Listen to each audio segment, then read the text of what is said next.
Hey family, welcome to Passport, Camera, and Suitcase.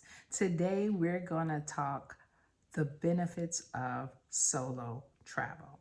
Now, I've popped on here 2 times already to encourage you guys to travel, to try to keep throwing those seeds and watering them in your spirit to travel because it is so fulfilling. But today, we're going to talk a little bit about the benefits of solo travel. You know, a lot of the time people say, well, why do you like traveling solo? That's the big question. Whenever I'm out and I'm traveling somewhere, someone will always ask me, well, how do you do it?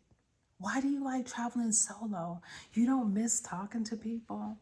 And I look at them right in their little eyes, just like this, like I'm looking at you. And I say, no, I'm having the best time of my life. They look at me, I sit back, and then they say, how do you do it? How do you have the courage to do it?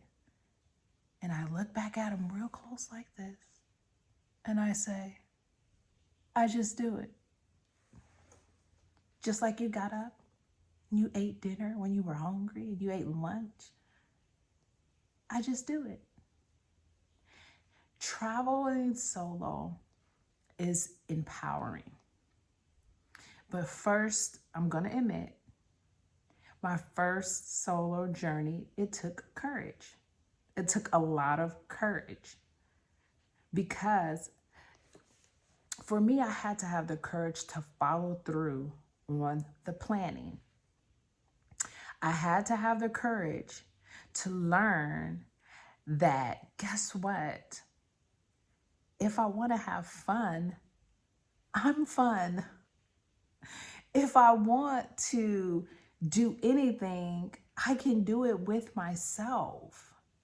The first thing you have to learn about solo travelers is they've learned how to be content with themselves. They're not alone. They're enjoying the company of their self as they travel. See, when you're by yourself, you can take in the whole entire environment. There's no one pressuring you that you have to be at an excursion. You got to meet up with family members. You got to meet up with the group that you traveled with. There's so much that comes with that, positives and negatives. And I'm not knocking group travel because I still do group travel with my family. But I love solo travel because when I solo travel, it's me and God adventuring all throughout the world, exploring his wonders. And not only that, you get to know yourself. You get to know yourself. I think in the beginning, it was learning how to just get to know me. And solo travel allows you to get to know yourself better. There's no distractions. It's you. You can order your food the way you want it. You can go eat when you feel like it. If you don't want to eat, you don't have to eat. If you want to sleep in for a whole day, you can sleep in. There's no pressure. There's no one that, oh gosh, I have to get here because I told such and such I was going to meet them. Everything's on your own terms. And sometimes you need to learn how to love on yourself. I tell people this all the time. How can you love someone else if you don't know how to love on yourself? You can't even tell someone what you want because you don't know what you want. Or you don't love yourself enough to give yourself the things that you want. You would rather sit around and wait for someone to give it to you. Think about that. How much sense does that make? To sit around and what you want flowers and you know what, they should get me flowers. No, you should get you flowers. Nobody should do anything. You should love you. You have to make sure that you understand you're important. And until you get that valuable lesson, I think a lot of other things in life will be difficult too. But let's get back to this whole solo travel. It's empowering. You become more self-aware. You learn how to sit with yourself. You learn how to like go spontaneous and do things. You learn how to just get out there and adventure. You learn how to trust the moment. Because although we're solo, people who go out and solo travel, you meet other solo travelers. So you're never alone. It's like you're giving off solo vibes. So other solo people, they talk to you. So you end up meeting all these people. All these opportunities begin to come your way that never came your way before. Like I went literally to go see my recreational therapist today, right? I go there to talk to him about my normal monthly recreational stuff that I do. He tracks it and gives me different ideas. Sorry, I'm over there looking out. I thought I heard my laundry going. But he gives me different ideas. We bounce ideas of travel off of each other. Listen, a recreational therapist. Most people get a regular therapist, but I have a recreational therapist. This therapist gives me advice on different ways you can do recreation to learn more about yourself. It makes you a better person. So I'm talking to my recreational therapist, right? And guess what he says to me?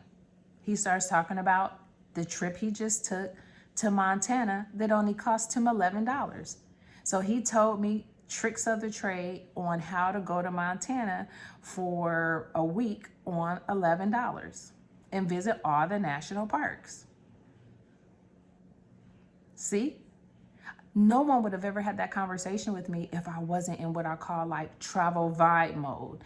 It's like you're giving off the travel energy vibe and other travelers will talk to you.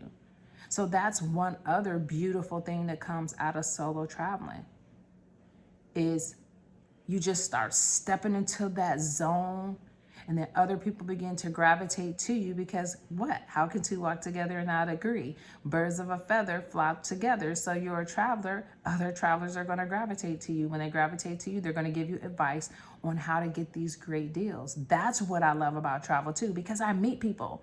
And the people that I meet that are traveling, they have a different kind of energy.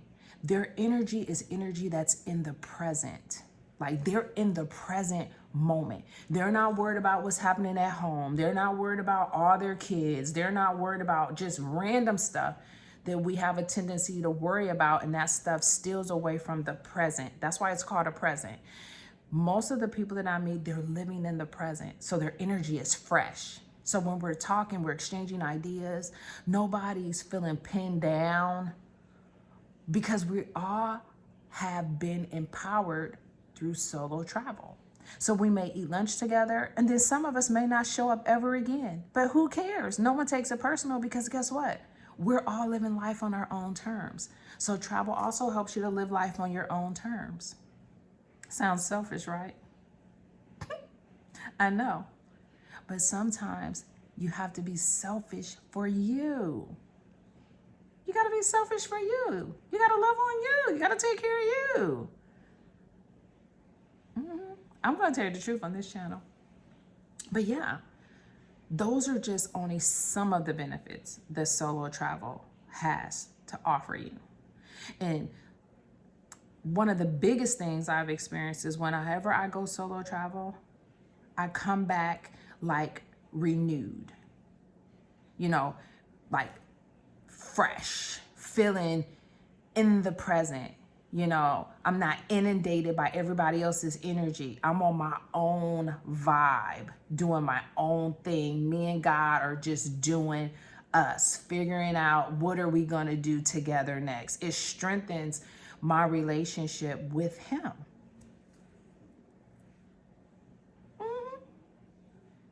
So that's only a few of the things that solo travel has to offer.